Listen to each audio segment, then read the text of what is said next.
안녕하십니까. 생활법률 8주차 강의 시작하겠습니다. 우리가 이제 지난 시간에 주택 임차권의 우선 변제권, 최우선 변제권에 대해서 살펴봤고요. 관련 사례도 풀어봤죠. 그리고 내가 지난 주차 과제로 우선 변제권, 최우선 변제권에 따라서 임차 건물이 경매된 경우에 변제받는 금액 관련된 사례도 풀어봤어요. 그리고 그런 사례도 내가 이제 과제로 제출을 했죠. 여러분들이 하여튼 그거 한번 잘 풀어보시고요. 우리 기말 시험 때 내가 그거와 똑같이 물론 금액은 이제 다르죠. 금액은 다르지만 똑같은 유형의 문제를 제출을 할 거예요. 그래서 한번 이렇게 연습을 해보시면 기말 시험 때 문제 풀 때 큰 어려움이 없을 거예요. 자, 오늘은 보증금의 증감 청구권에 대해서 살펴볼게요. 자, 보증금의 증감 청구권 우리 교재 103쪽이고요. 104쪽 펼쳐보실래요? 104쪽에 보시면 차임 또는 보증금의 증감 청구권이 이렇게 나와 있어요. 우리가 이제 보증금이라든지 차임을 증감 청구를 하는 경우에 우리 주택임대차 보호법에서는 임차인을 보호하기 위해서 감액하는 경우에는 아무런 제한이 없어요. 깎아주는 경우에는 보증금이나 차임을 깎아주는 경우 거의 없죠. 사실은 거의 없죠. 깎아주면 좋죠. 임차인 입장에서. 근데 깎아주는 경우는 거의 없고 주로 증액하는 경우죠. 이때 차임이나 보증금을 증액할 때 그 증액 청구에 대해서는 일정한 제한을 두고 있어요. 그래서 거기 경제 사정의 변동으로 인하여 차임 또는 보증금이 적정하지 않게 된 경우 당사자는 증감을 청구할 수 있다. 그런데 그 밑에 사례 해설 부분 보시면요.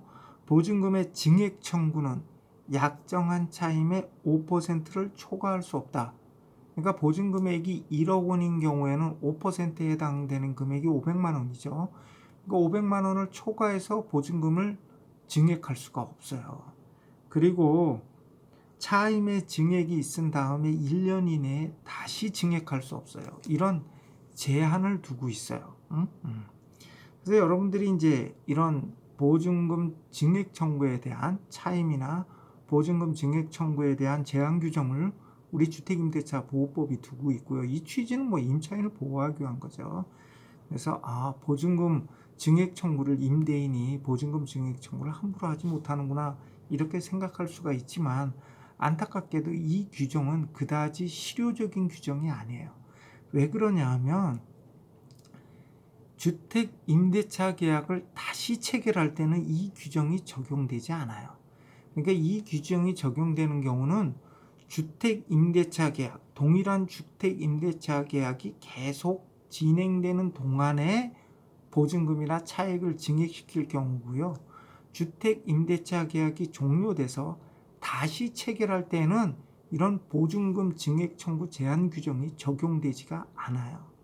그러다 보니까 이게 별 실효성이 없어요. 왜냐면 우리가 일반 실무에서 주택 임대차 계약이 계속되는 도중에 보증금이나 차임을 올려달라 이렇게 요구하는 경우는 거의 없어요. 임대차 계약이 끝나고 난 다음에 다시 임대차 계약을 체결하면서 좀 보증금 좀 올려줘야겠어. 이렇게 집주인이 얘기를 하지.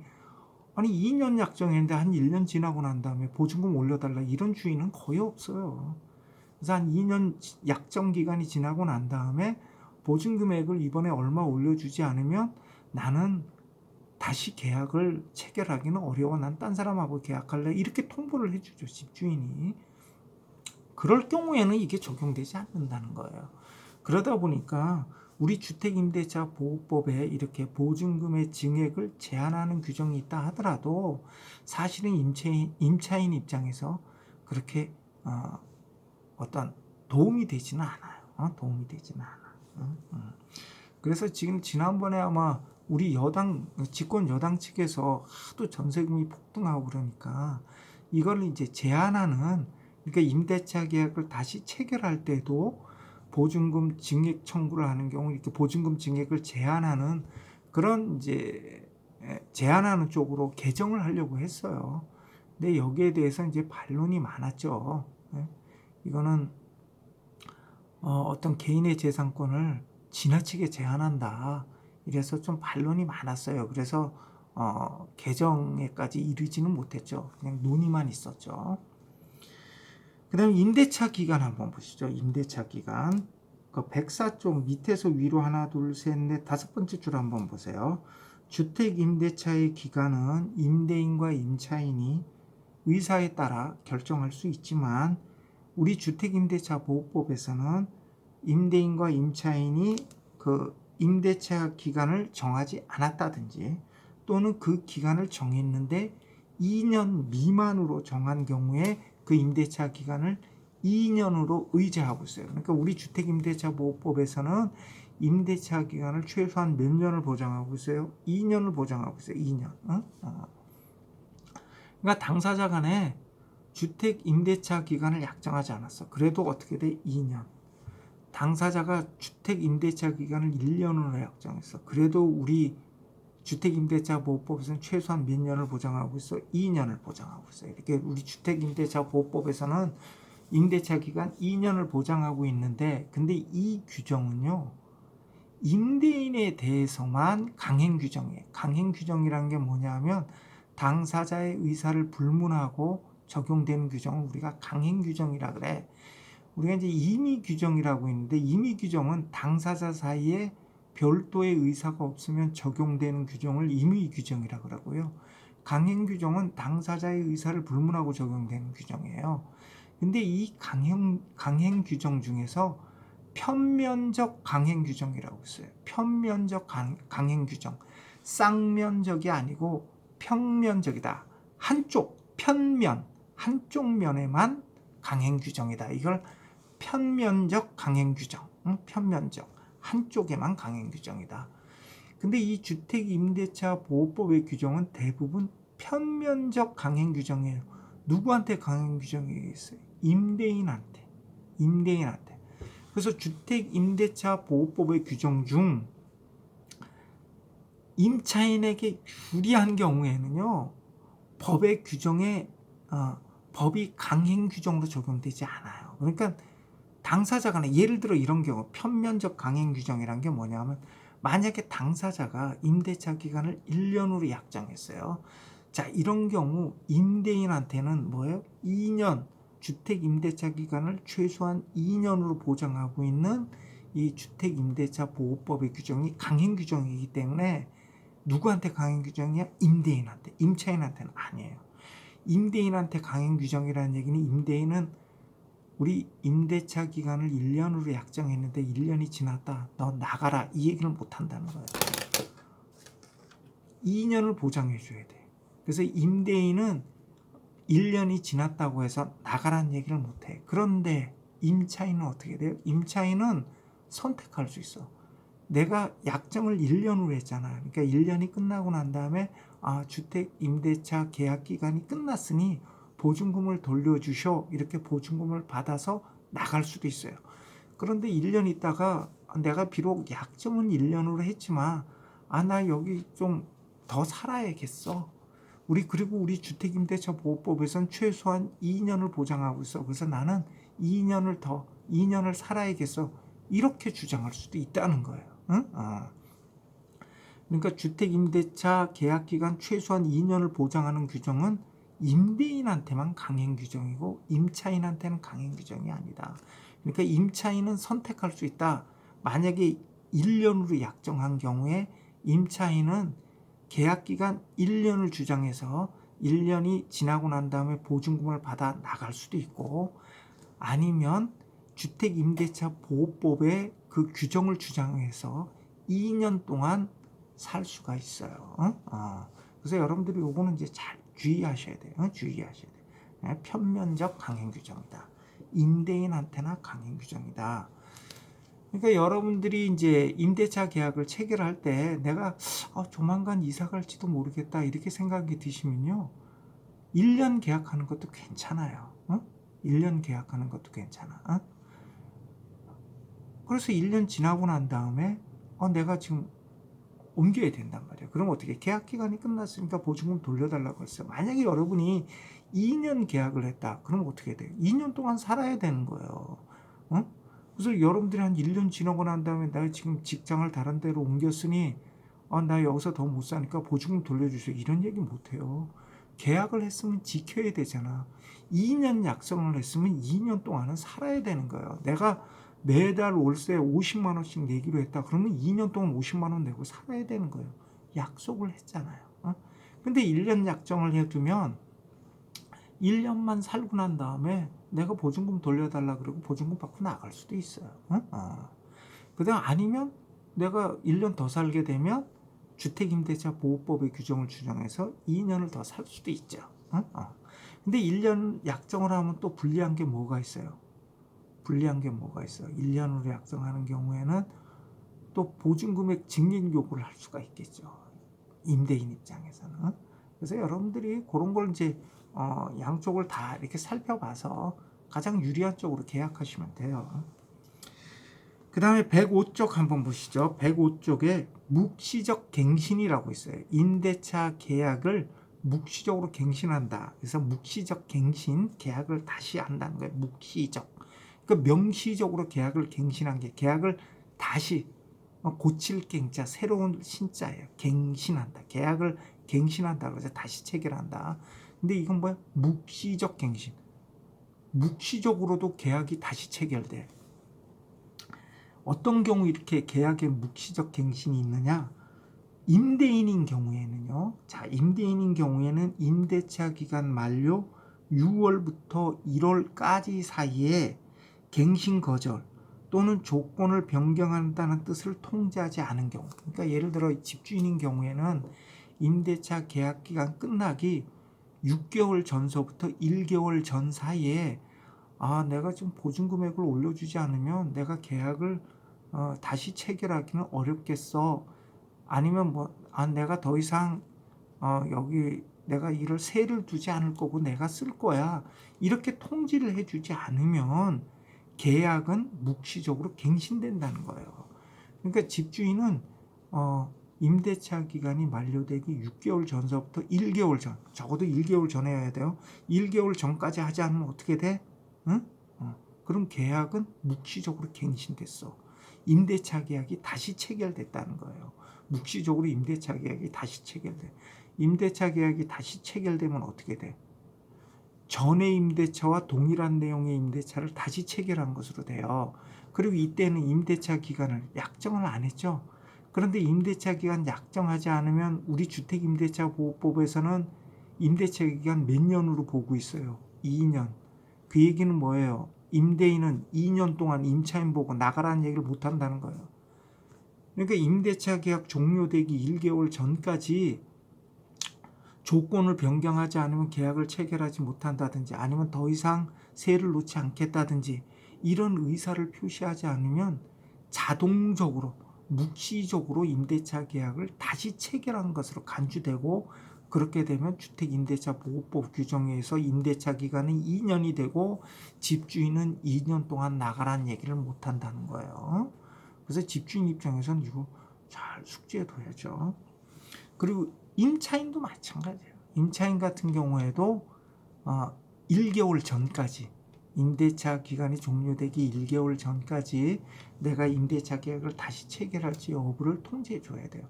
근데 임차인은 별로 크게 문제될 게 없어요. 왜 임차인은 묵시적 갱신이 돼도 별 문제가 없냐 하면 자, 묵시적 갱신이 된 경우 내가 뭐라 그랬어요? 임대차 기간이 약정하지 않은 거잖아. 약정하지 않았어. 임대차 기간을 약정하지 않았어. 근데 임대인은 뭐야? 2년 동안 나가란 얘기를 못해. 근데 임차인은 어떻게 돼? 임대차 기간 약정 안 했잖아. 약정 안 했다는 얘기는 뭐야? 언제든지 임대차 계약을 해지할 수 있다는 거예요. 약정을 안 했으니까 언제든지 해지할 수 있어. 응? 물론 이때 언제든지 해지해버리면 임대인 입장에서는 임차인이 떠가서 나 임대차 계약 해지야. 빨리 보증금 내놔. 그럼 보증금을 갑자기 마련할 수가 없잖아요.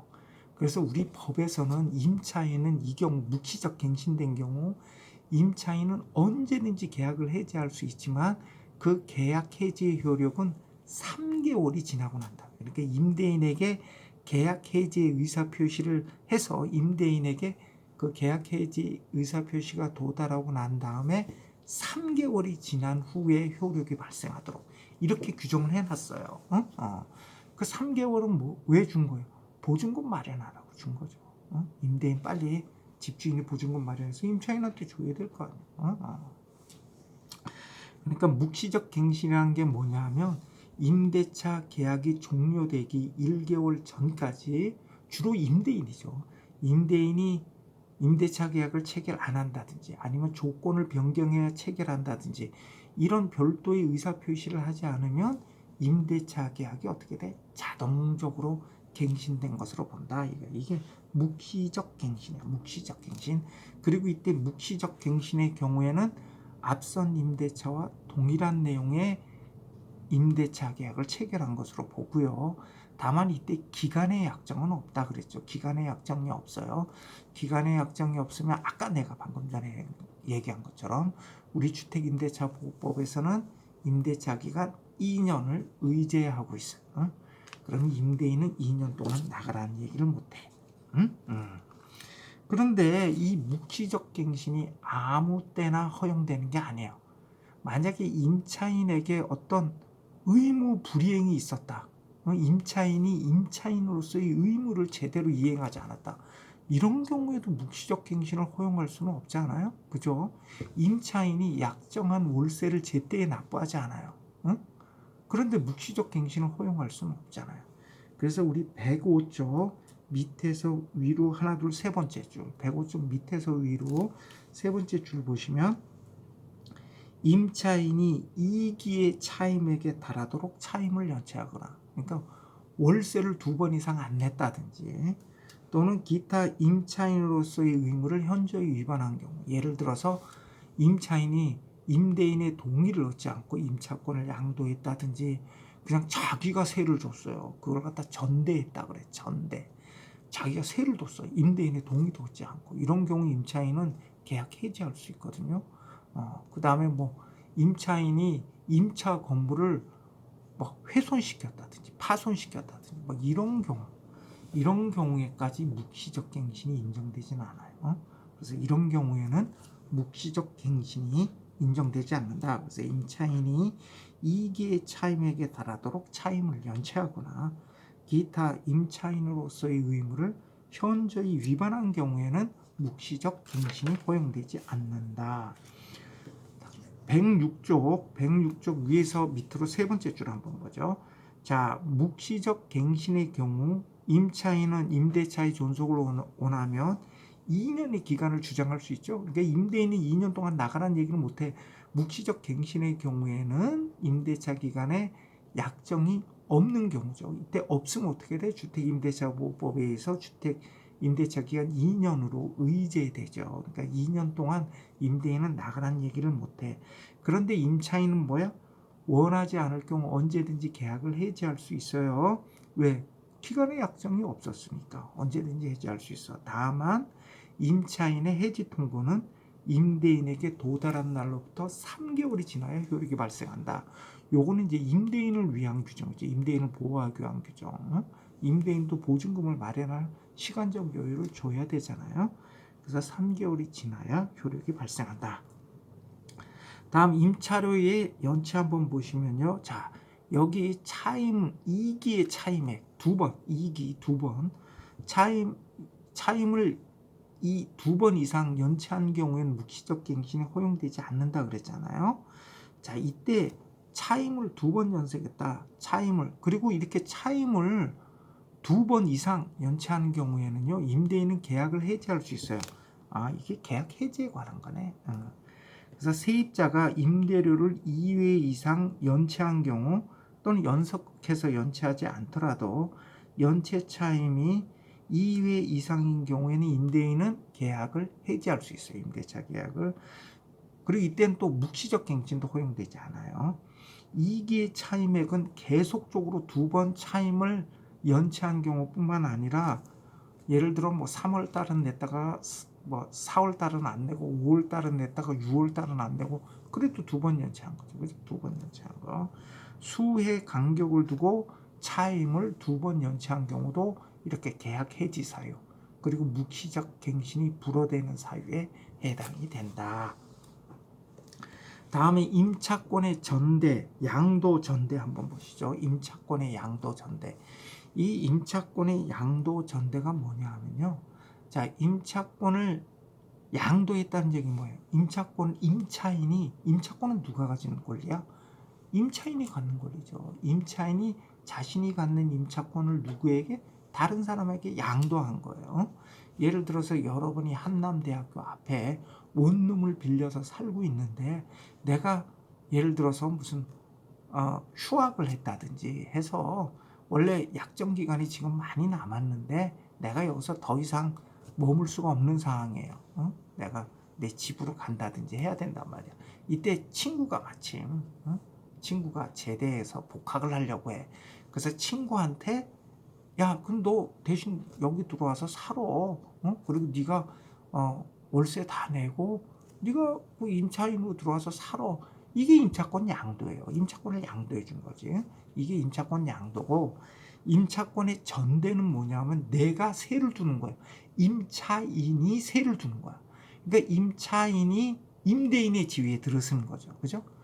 여러분들 반드시 내가 어떤 부동산을 건물을 임대를 해줄 때 임대인이 그 건물의 소유자만 임대인이 될 수 있는 게 아니에요. 건물의 소유자만 임대인이 될 수 있는 게 아니고 내가 그 건물을 사용할 권리가 있으면 내가 임대를 줄 수가 있어요.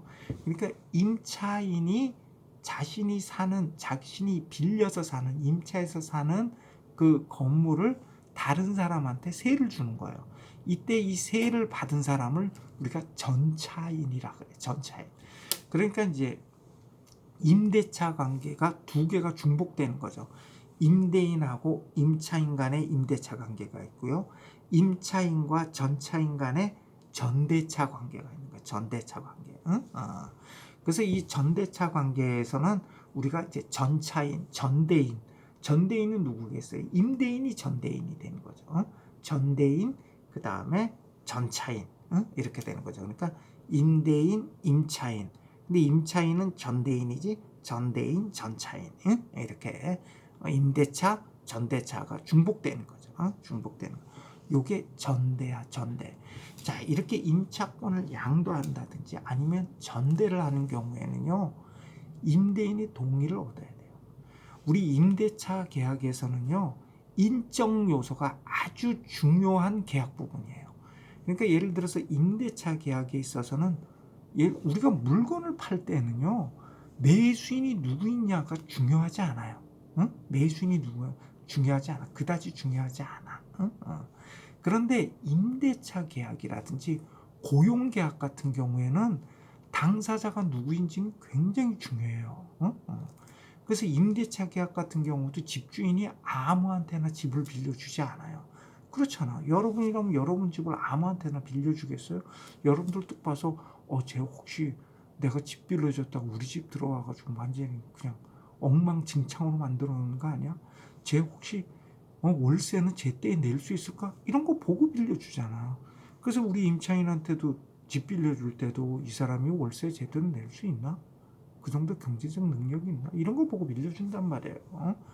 예를 들어서 내가 집주인인데 홍길동이라는 사람한테 내가 집을 빌려줬단 말이야.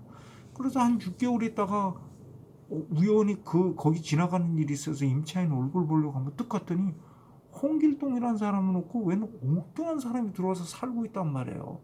그럼 여러분들 집주인 입장에서 얼마나 황당하겠어요. 나는 홍길동이라는 사람 보고 그 사람 보고 내가 집을 빌려줬는데 웬 듣도 보도 못한 사람이 와서 뜩 들어와서 자기가 임차인이네 하고 살고 있단 말이죠. 그러면 임대인 입장에서는 황당할 거 아니에요. 그래서 임대인의 동의 없이 임차권을 양도하거나 전대하면 임대인은 임대차 계약을 해지할 수 있어요. 그건 임차인으로서의 의무를 위반한 거야. 임대인은 임차인 네가 이 집에 들어와서 살라고 빌려준 거지. 내가 알지도 못하는 엉뚱한 놈한테 네 막 양도하고 전대해서 막 살게 하라고 그렇게 허락한 적이 없는 거죠. 근데 물론 동의를 얻으면 상관없어요. 동의를 얻으면 그거는 유효한 임차권의 양도, 유효한 전대가 되죠. 그런데 여기 107쪽에 보면요. 107쪽에 임대인의 동의를 얻지 않은 임차권의 양도 전대차도 무효는 아니다. 그 계약 자체가 무효는 아니에요. 임차권 양도 계약이라든지 전대차 계약 자체가 무효가 되는 건 아니에요. 무효가 되는 건 아니고 임대인에게 대항할 수 없어. 임대인이 대항할 수 없다는 얘기는 뭐예요? 임대인이 너 나가 그러면 나가야 돼요. 너 나가 그럼 난 당신 본 적 없어. 나가 그럼 나가야 돼. 임대인한테 내가 이거 임차권 양도받은 사람이야. 내가 이거 난 전차인이야. 이렇게 주장할 수 없다는 거예요. 그리고 임차인한테 내가 임차권 양도받았으니 내가 임차인이야. 그러니까 나한테 보증금 돌려주시오. 이렇게 주장할 수가 없어요.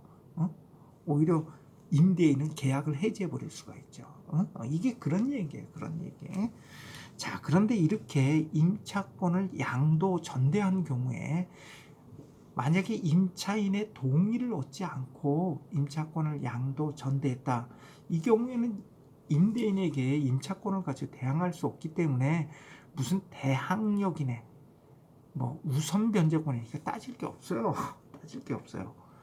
그러니까 임차권의 양수인이라든지 전차인이 임차인이야 당연히 임대차 계약 관계가 있으니까 뭐 그 임차권에 기해서 뭐그 요건만 갖췄다면 대항력이나 우선 변제권이 있겠지만 문제는 이제 양수인 임차권을 양수한 사람 또는 전차인 전대받은 사람 전차인 같은 경우에 임대인에게 대항할 수 없어. 집주인에게 대항할 수가 없어요. 자신의 권리를 주장 못해. 응?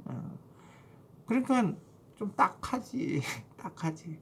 자, 그런데 이제 동의를 받은 경우, 그러니까 임대인의 동의를 받은 경우, 대부분 이런 경우 다 임대인의 동의를 받죠. 누가 집주인의 동의 받지 않고 합니까?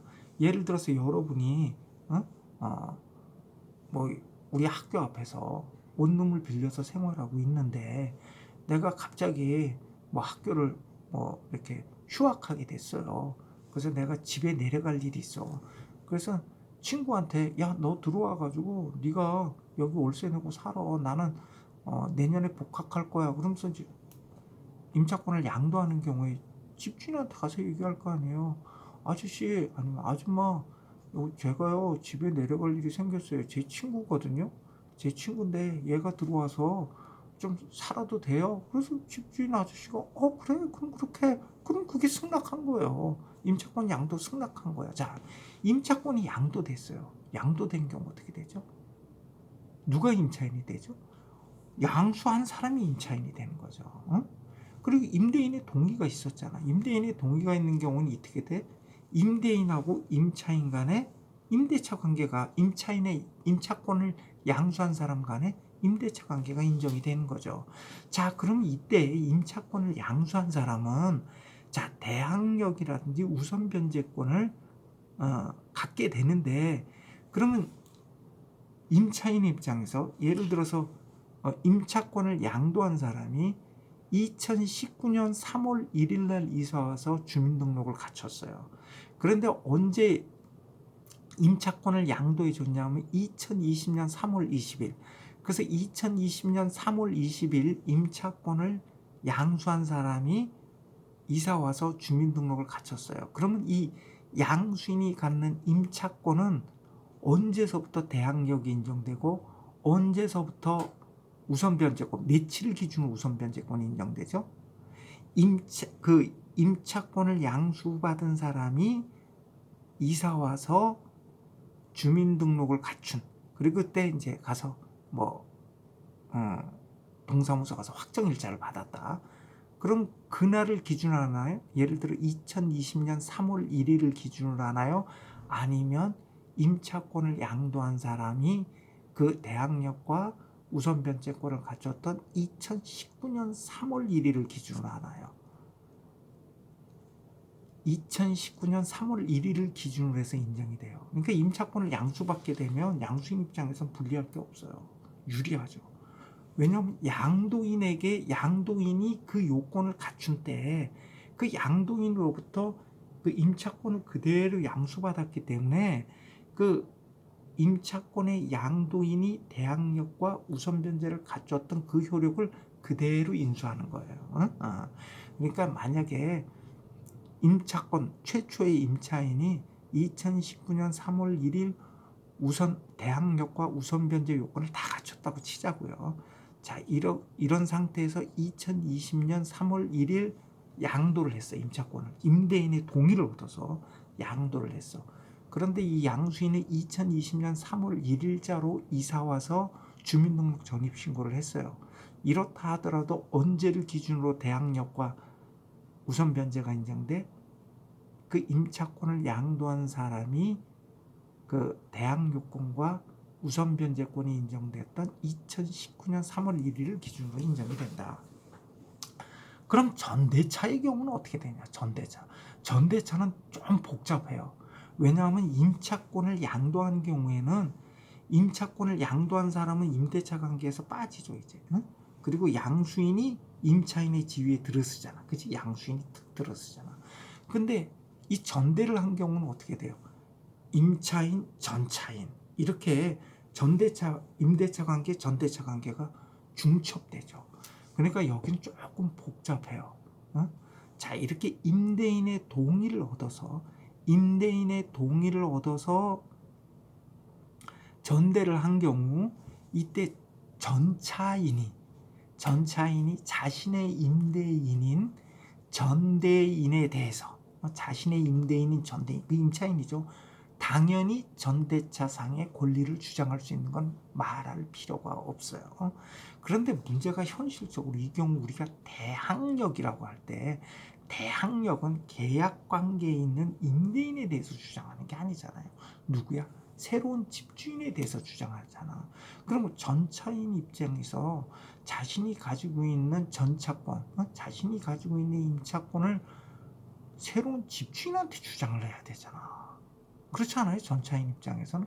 자, 그럼 이때 전차인 입장에서 새로운 집주인에게 그 전대차상의 그 권리를 가지고 대항력을 행사하고 그 다음에 경매된 경우에 우선 변제권을 행사할 수 있느냐? 행사할 수는 없어요. 왜 그러냐면 전차인은 전대인, 임차인은 집주인이 아니에요. 누가 집주인이에요? 임대인이 집주인이지. 임대인. 그런데 임대인에 대한 임대차 관계는 누가 가지고 있어요? 임차인이 가지고 있죠. 그럼 임차인은 비록 전대를 했다 하더라도 임차인은 자신이 가지고 있는 대항력과 우선 변제권을 그대로 계속 가지고 있어요. 비록 그 주택에는 지금 누가 들어와서 살고 있어요? 전차인이. 주민등록은 누가 했어요? 전차인 이름으로 주민등록이 됐겠죠. 이렇게 전차인이 이사와서 살고 있고 전차인 앞으로 주민등록을 갖추고 있다 하더라도 임차인의 대항력과 우선 변제권은 그대로 유지 존속돼요.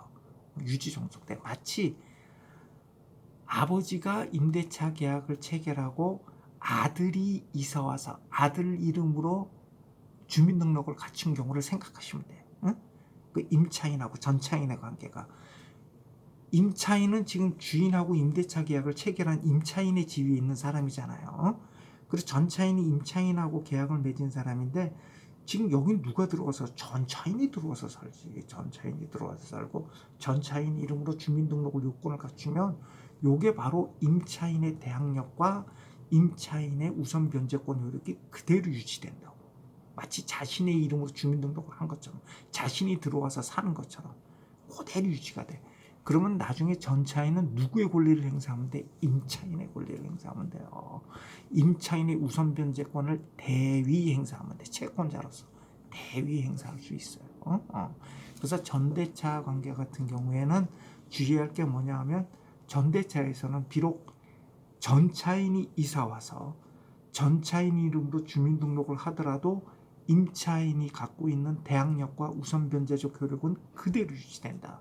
그리고 이 권리를 누가 행사할 수 있어? 전차인이 채권자로서 대위 행사할 수 있다. 오케이? 이해되시죠? 예, 여기까지 살펴보시고요. 임차권의 승계 부분서부터는 잠깐 쉬었다가 살펴보기로 하겠습니다.